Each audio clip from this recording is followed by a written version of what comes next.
My husband's boss presented me with an irresistible offer. His actions left me utterly astonished. I never imagined that this could occur in my life. Avoid making the same errors I did. It began on a tranquil Thursday afternoon when the atmosphere seemed to hold its breath. In the kitchen, I leaned over the sink, rinsing the coffee pot from that morning as the late sunlight streamed in through the window. The radio emitted a gentle hum in the background, and for a fleeting moment, existence seemed to glide along on autopilot. My husband, Mark, had recently departed for a company retreat, one of those overnight bonding experiences that his firm was particularly fond of organizing. I had no objections. After all these years, the thought of spending a night alone with a glass of wine and the soothing embrace of silence seemed to resemble a much-needed getaway. As I poured myself a glass, my phone vibrated on the counter. A message had arrived from David, the superior of Mark. "Hello, Olivia." I attempted to contact Mark regarding the project files. "May I stop by to collect them? It should require just a minute of your time." I paused momentarily. I had limited acquaintance with David, having encountered him only a few times at company gatherings. He stood tall, impeccably dressed, exuding a politeness that rendered him seemingly untouchable. However, it is not cold. There was an undeniable intensity about him, a quality that eluded my ability to define. Perhaps it was the manner in which he regarded others, as if he were attuned to their words with more than mere auditory perception. I responded promptly. "Certainly, I believe Mark has left them in his home office.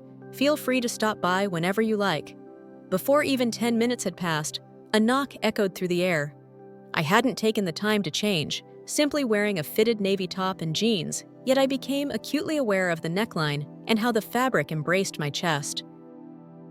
I reminded myself to remain composed and proceeded to open the door. He stood there. David. He remained in his suit, though his tie hung loosely and the top 2 buttons of his shirt were unfastened.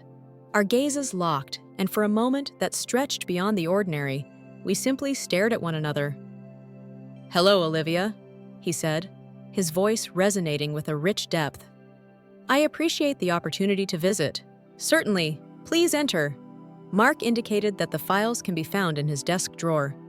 He entered behind me, his cologne subtle yet distinctly masculine, reminiscent of cedar, intertwined with deeper notes. I guided him to the office and stepped aside as he examined the contents of the drawers. What was meant to be a swift task turned into an unexpected ordeal. He turned to me, folder in hand, and rather than departing, he leaned against the desk as if he possessed all the time in the world. "This is a lovely home," he remarked, his voice now softened.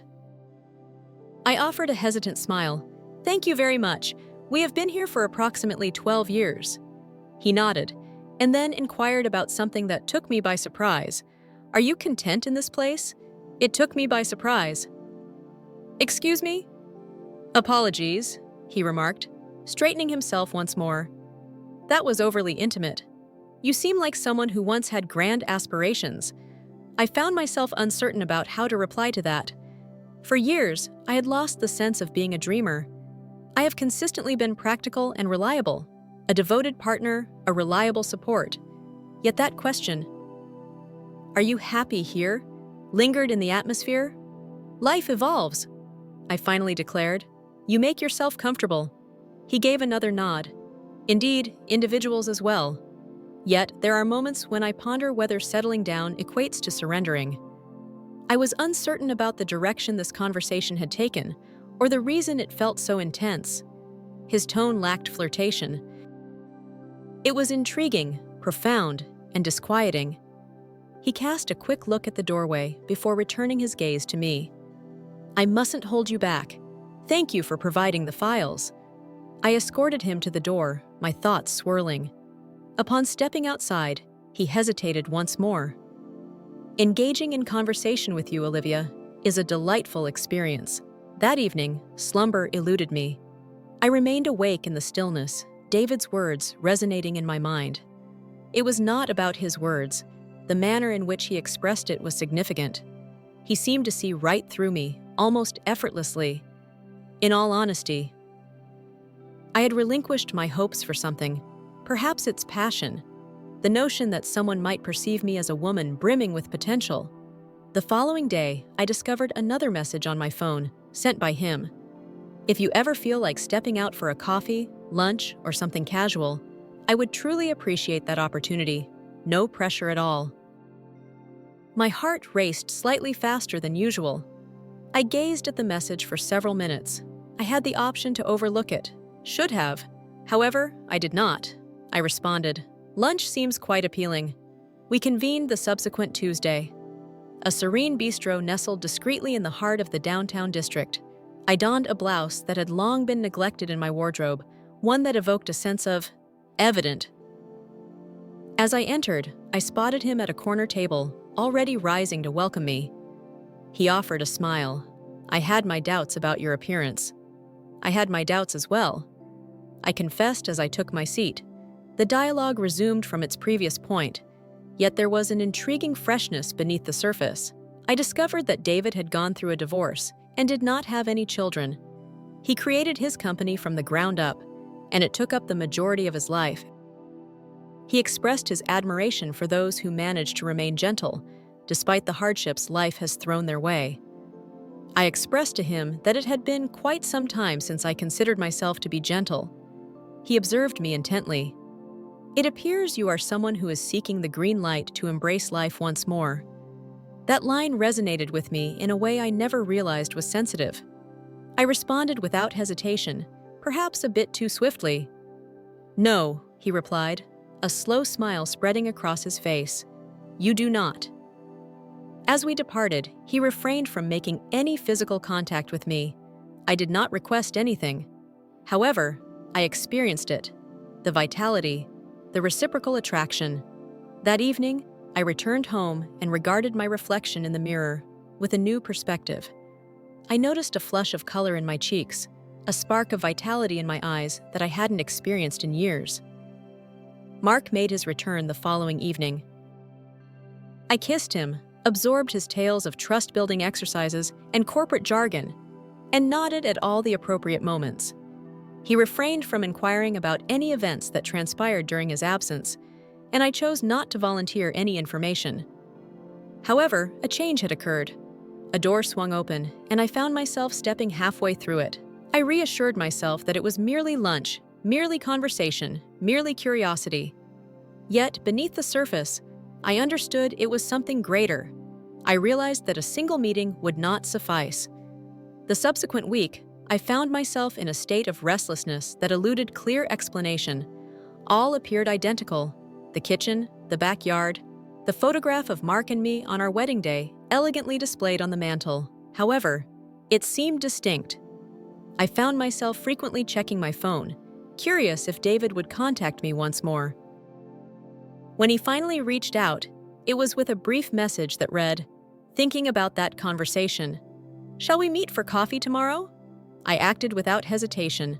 This time, we convened at a serene location by the lake, a truly tranquil setting. The atmosphere was pleasantly warm, hinting at the early arrival of summer. I donned a sundress, one that had remained untouched in my wardrobe for years, as I once believed it revealed too much. However, on this occasion, I found no discomfort in how it embraced my form, or in the gentle wind that danced through the material. I desired to be acknowledged. David was already present, seated outside beneath an umbrella, with 2 coffees placed before him. Upon noticing my presence, he rose to his feet and offered me that familiar smile, both gentle and confident. "You look radiant," he remarked, his tone steady and assured. I expressed my gratitude, feeling a warmth rise to my cheeks despite my efforts to remain composed. "You appear to be an individual who seldom finds rest." He chuckled, giving a nod of agreement. "Convicted. Operating a business has that effect on an individual." Being near him felt effortless, a quality that had vanished from my life with Mark. With Mark, everything felt predictable, familiar yet detached. With David, the atmosphere appeared to resonate softly. I experienced a renewed sense of self, transcending the roles of a wife and a mere support system. We lingered for more than an hour, engaging in conversation that spanned both the trivial and the profound. Hooks, nostalgic recollections, errors we committed, sorrows we carry, aspirations we concealed. At one moment, he inquired about my actions if I were to have a year remaining, free from any repercussions. I paused momentarily. Honestly, I believe I would venture to a new place by myself, simply to discover what I truly desire at this point. He regarded me for an extended moment, his gaze gentler than normal. There's no need to wait until the end to take action. That sentence embedded itself profoundly within me. As we prepared to depart, he accompanied me to my vehicle. I hesitated with my keys for a moment, reluctant to let the experience conclude. He was not either. "Olivia!" He spoke softly. "I truly meant it. There is a smoldering intensity beneath the surface. I believe there are still many changes ahead for you." Unsure of how to reply, I simply nodded and got into my car. As I drove away, my heart raced as if I had just engaged in something perilous, or perhaps something that had been waiting far too long to be addressed. That evening, I prepared dinner with heightened focus and care. Mark returned home later than anticipated, his mind brimming with spreadsheets and the latest company gossip. He failed to notice the dress I had changed into. He remained silent about the candles I had lit or the wine I had poured. He placed a casual kiss on my cheek and remarked that the meal was satisfactory. He employed that same word for almost everything lately. A sudden pang surged within me, one I wished to avoid. As he softly snored beside me, I found myself in the living room, a blanket snugly wrapped around my legs, my mind racing with thoughts. What significance did my desire to hear from David again hold? What was the significance of my not sharing a single detail about our meetings with Mark? It was not an affair. Not at this time. There was an absence of touch, a lack of promises, and no embellishments, simply a dialogue. At times, the depth of emotional connection can surpass the intimacy of any physical encounter. That was the pursuit I was engaged in, though I hesitated to acknowledge it. Several days later, David made a phone call. This time, it's not a message. It's a call. He mentioned that he would be out of town for a few days to meet with investors. "However, I would appreciate the opportunity to see you prior to my departure." My pulse quickened. "When will it be?" "This evening, should you be available." I paused momentarily. Mark would be returning home. However, he frequently dozed off early, particularly following dinner. I might mention that I was stopping by to see a friend, picking up some groceries, just something straightforward. "Very well," I responded. "Where is it located?" He provided me with the name of a quaint jazz bar located on the outskirts of the city. Serene ambiance, soft illumination, and enchanting live melodies. It wasn't the type of establishment I typically frequented, yet there was an undeniable quality about it that felt just right. I informed Mark that I had to gather a few items, placed a gentle kiss on his forehead as he reclined on the couch, engrossed in television, and stepped out the door, feeling a blend of guilt and exhilaration that caused my hands to tremble. The bar exuded warmth and was softly illuminated, a haven where secrets found refuge and inquiries were left unspoken. David was already present, seated at a small table, savoring a dark beverage. Upon seeing me, his expression transformed as if I were the sole individual in the world deserving of his gaze. "You came," he said, rising to pull out my chair. A yearning, an inquisitiveness, an intense desire for something I believed had vanished for good. He leaned in, his voice barely rising above the music. "I aim to keep things straightforward, but honesty is essential. You occupy my thoughts more than is perhaps appropriate." My throat constricted. It is already quite complex. We refrained from kissing, not on that night. As we parted ways beneath the gentle illumination of the streetlight, his embrace conveyed a sincerity that had been absent from anything Mark had offered in years. I allowed him to proceed. That evening, as I removed my clothing and faced the mirror, I maintained my gaze. I observed a woman awakening, a woman reflecting on her lingering desires, choices, and possibilities. I was uncertain about what would follow. Yet, I sensed that a new chapter had commenced, and I was not prepared to halt its progression. The following morning, the atmosphere seemed denser, as if the world was aware that I had approached an unseen boundary, despite not having completely crossed it yet. Yet within, a transformation had occurred, and I could no longer maintain the facade of indifference. Once more, I found myself at the kitchen sink, the familiar coffee pot in view, sunlight streaming through the window, yet everything appeared transformed. Perhaps I appeared different. A new tension thrummed beneath my skin, and it was not fear. It was vitality. Mark found himself in his familiar morning haze, perusing emails while enjoying his cereal, just as he always did. He inquired whether I required anything from the store later, to which I responded in the negative. He pressed his lips to the crown of my head as if I were an inanimate object. I held no complete resentment towards him for it. However, I could no longer overlook the widening gap that had developed between us. Not once you've experienced something different. A touch of warmth. The absence of communication from David over the past few days left me feeling quite anxious. I had never experienced the desire for someone to make contact. However, just as I began to persuade myself that perhaps I had fabricated the connection, my phone buzzed once more. I have returned. May I have the pleasure of your company this evening? You have been on my mind constantly. I acted without hesitation. I informed Mark that I would be meeting a girlfriend for dinner. While it may not have been a lie in the strictest sense, it nonetheless constituted a betrayal. I was aware of that. Nevertheless, I proceeded. David greeted me at a rooftop lounge as the sun began its descent, painting the sky with hues of amber and violet. The overhead lights illuminated as the sky transitioned into a soft, golden twilight. He appeared weary, yet in a positive manner. As an individual who had toiled diligently and was now enjoying a well-deserved moment of relaxation. "Olivia!" he murmured in that deep voice of his that sent a shiver down my spine. "You consistently appear as though you are concealing something truly exquisite." I took a seat, making an effort to prevent his words from penetrating too deeply. However, the moment had passed. He took his time with the night. Food has been ordered. We discussed his journey, the investors, and the small details, such as cherished spots to retreat to when the world became overwhelming. Then he posed a question that took me by surprise. "Do you have feelings for him?" The music surrounding us seemed to fade away. I gazed intently at my wineglass. I have been with Mark for more than 20 years.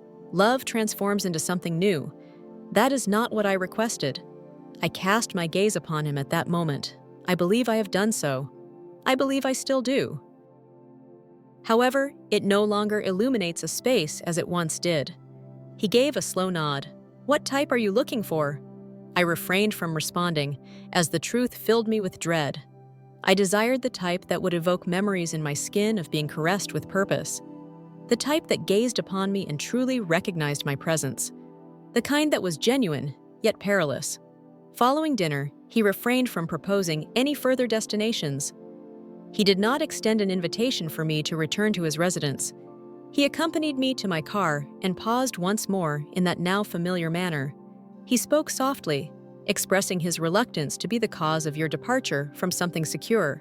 However, I cannot feign indifference to my desire for more from you. The breeze caressed my hair softly. The opportunity was right before me, and all I needed to do was embrace it. I certainly did. I pressed my lips against his, unhurried, initially uncertain. However, delved further. A spark ignited within me, something that had long been hidden away, perhaps many years. His hands cradled my face, and as we eventually separated, his forehead lingered softly against mine. "You have no idea what you're doing to me," he whispered. "I believe I do." I inhaled deeply. I drove home with trembling hands, my lips still buzzing, my heart a chaotic jumble. As I entered the room, Mark was already in a deep slumber.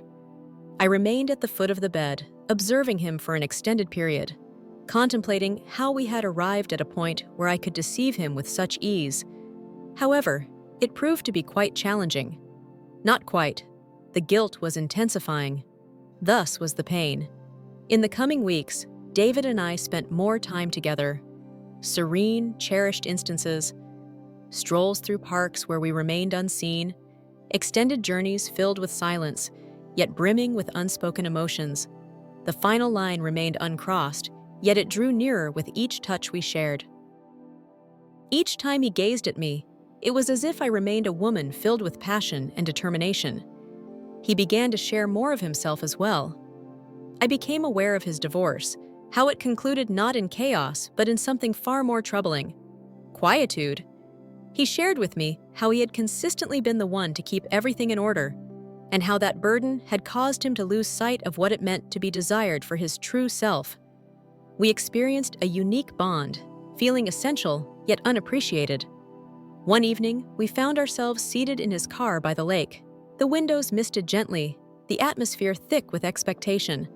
We engaged in conversation for hours, yet we found ourselves gradually drawing nearer, as if an unseen force was guiding us together. At a certain moment, he grasped my hand and guided it to his chest. His heartbeat pulsed with strength and speed. "I don't wish to bring you harm," he stated, "yet I find myself unable to cease." "I am not being ruined," I stated. "You are rousing me from slumber." Throughout that night, we pressed on without pause. The dam has collapsed. The barrier that separated us disintegrated, and the weight of our unspoken tension finally erupted. It was neither wild nor reckless. The pace was deliberate and respectful, as if we were endeavoring to commit each other to memory. It did not seem like an error. It seemed unavoidable. As the moment came to a close, I found myself nestled against him, my cheek gently resting on his shoulder, and I felt an overwhelming sense of purity. I experienced a profound sense of recognition and completeness, as if I had discovered a part of myself that I was unaware had been missing. Upon my return to Mark, an unsettling sensation began to stir within me, for I had crossed that ultimate threshold. Regardless of how correct it seemed at the time, I understood that I could not continue to exist in both realms. Eventually, a breaking point was inevitable. The subsequent days unfolded in a haze of mixed emotions. My body still recalled David, his touch, his voice, the way he made me feel valued and desired. Yet, my mind resembled a battlefield. Each time I glanced at Mark, the burden of my actions bore down on me, heavy and unyielding like a stone upon my chest. Mark was oblivious. Alternatively, if he did inquire, he did not pose the question. That was the aspect that caused the greatest pain. It wasn't that I had wandered off, but rather that he appeared oblivious to my gradual departure. Each morning, he would kiss my cheek and say, "Love you," as if it were second nature. I stood there, hoping he would truly see me, to recognize the shift, yet he remained oblivious. In those serene moments of solitude, a realization dawned upon me. We had transformed into roommates adorned with matching rings. Our marriage was devoid of anger or cruelty. It was imbued with emptiness, with oblivion. David, conversely, evoked a sensation within me, as if I were ablaze just beneath the surface. Each message, each glance, each shared moment of silence resonated with vitality. However, it lacked sustainability. This is not the way. One afternoon, as Mark was engaged in his work, I encountered David at his residence. The curtains hung closed, the atmosphere remained motionless. He served us coffee, yet neither of us reached for it. We sat facing one another, and I sensed the words building up before either of us uttered a sound. "I cannot continue navigating this uncertainty," I remarked softly. "I have developed feelings for you that surpass my initial expectations, yet I can no longer remain in this uncertain space." He nodded with deliberation. "I share the same thoughts. It is unjust to both you and him." I took a deep breath. "So, what is our next step?" He extended his hand across the table, gently taking mine. His grip exuded warmth, providing a sense of grounding. "We find ourselves at a crossroads. This is precisely what it is." I gazed at him, truly gazed at him. His eyes revealed no pressure, only the truth, integrity, perhaps even affection. Additionally, there is another aspect to consider. Comprehension. "I must speak with Mark," I stated. "Engage in meaningful conversation. Truthful statements only. Cease all pretense. Do you believe he is already aware? David inquired softly. It seems he is aware that something is amiss. Perhaps he simply lacks the courage to articulate it. David offered a subtle, melancholic smile. It is now the moment.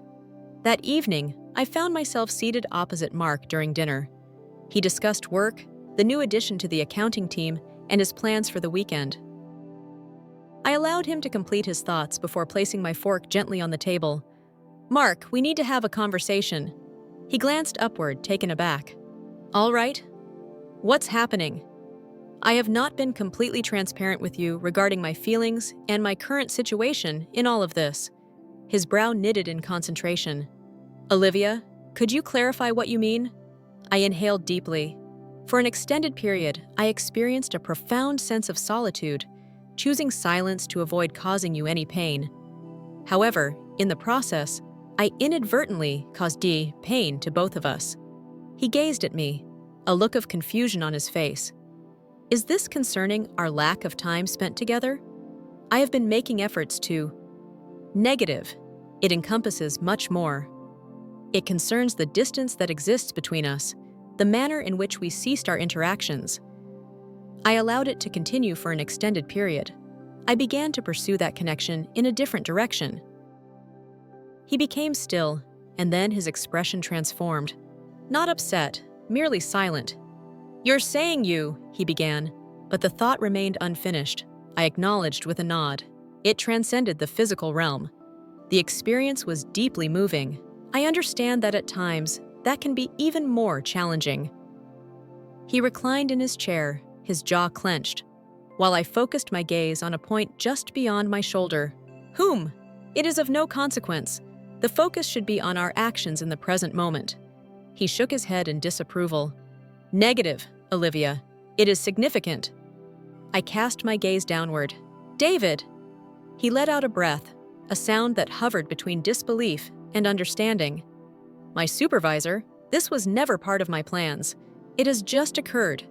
I didn't halt it because I experienced an emotion I hadn't encountered in years. The silence that enveloped us expanded. After what seemed like an eternity, he finally remarked, I suppose I believed we were okay? Cozy. We were indeed. However, comfort does not equate to happiness. He gazed at me, and for the first time in what felt like ages, I perceived anguish in his eyes. Not frustration, only sadness. Are you interested in being with him? He inquired. I refrained from responding immediately. I was uncertain whether the question was fair or even feasible to address at that moment. I desired to experience vitality. It remains to be seen if that is indeed him. I am uncertain. However, I cannot remain in an environment where I sense my vitality diminishing. He gave a slow nod, then rose to his feet and proceeded into the adjacent room. I did not understand. I allowed him the necessary distance. For perhaps the first time, we found ourselves truly honest with one another. Several days went by before he mentioned it once more. He mentioned that he required some time to reflect. I conveyed to him that I comprehended the situation. During that period, I kept my distance from David. No calls, no texts available. I required assurance that my decision wasn't simply about selecting one man over another to escape solitude. I required the assurance that I could be in my own company. The solitude during that period was challenging. It compelled me to examine every aspect of my identity: the devoted spouse, the yearning woman, the individual who permitted herself to dissolve into the monotony of daily life. I resolved that I would never disappear again. As Mark and I reconvened, it became evident that a transformation had occurred. There was no spark between us. However, there was a sense of respect. He expressed uncertainty about whether we could reclaim what we once had, yet he was open to making the effort if I was willing to do the same. I expressed to him my desire to no longer live a life that feels incomplete. He gave a slight nod. We have come to a mutual decision to part ways, at least temporarily, not with resentment, but with sincerity. With sophistication, we both had the right to discover our identities outside of the marriage. That night, I reached out to David. I shared only part of the story, mentioning my conversation with Mark, and that I needed some time to breathe. He refrained from pushing. He stated, "I will be present in whatever form that may take." And I understood he was sincere. Here I find myself, seated by the window, as the wind gently stirs the trees beyond, the world enveloped in a serene stillness. I am uncertain about my next destination. I'm uncertain which elements of this narrative will persist into the future. However, I am aware of this. I never imagined that this could occur in my life. Avoid making the same errors I did, unless your error is ultimately selecting yourself.